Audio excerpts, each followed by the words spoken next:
AP ఉప ముఖ్యమంత్రి పవన్ కళ్యాణ్ తెలంగాణపై చేసిన వ్యాఖ్యల వెనుక బీజేపీ నాయకుల కుట్ర ఉందని మాజీ ఐఏఎస్ అధికారి చిరంజీవులు ఆరోపించారు. హైదరాబాద్ బషీర్బాగ్లో BC intellectual forum, BC political front సంయుక్త ఆధ్వర్యంలో నిర్వహించిన సమావేశంలో ఆయన కీలక వ్యాఖ్యలు చేశారు. పవన్ కళ్యాణ్కు తెలంగాణపై మొదటి నుంచి విద్వేషం ఉందని ఆయన విమర్శించారు. బీసీలను అణచివేసేందుకు బీజేపీ కుట్ర చేస్తుందని, ఎన్ని ప్రయత్నాలు చేసినా రాష్ట్రంలో బీసీ ఉద్యమం ఆగదని అన్నారు. బడుగు బలహీన వర్గాల అభ్యున్నతికి కృషి చేస్తామన్న పవన్ కళ్యాణ్ 2 ఏళ్లు గడిచినా హామీలను విస్మరించారని BC political front chairman Balaguni Balaraj Goud విమర్శించారు. పవన్ కళ్యాణ్ మాట్లాడుతున్న పలుకులు ఆయన పలుకులను అనుకుంటలేదు.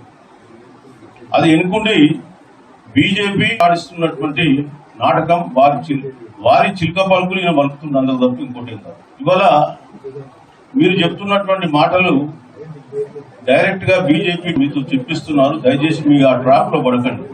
మీరంటే మాకు గౌరవం ఉంది, కానీ ఆ గౌరవాన్ని పాడు చేసుకోవాలి. తెలంగాణలో మీకు కొంత అభిమానులు ఉండొచ్చు, లేదని కాదు. అంత మాత్రాన తెలంగాణ మీకు ఏదో దాసోహం అనుకుంటే పొరపాటు. పార్లమెంట్ లో 8 స్థానాలు రాగానే ఇక మేము నెక్స్ట్ గవర్నమెంట్ ఫామ్ చేస్తాం అనుకున్నారు. కానీ ఎప్పుడైతే మీరు బీసీలకు సంబంధించినటువంటి 42% రిజర్వేషన్ అడ్డుకున్నారో, ఇవాళ మీరు కూడా పైకి రాకుండా బీసీ ప్రజలు అడ్డుకుంటున్నారు.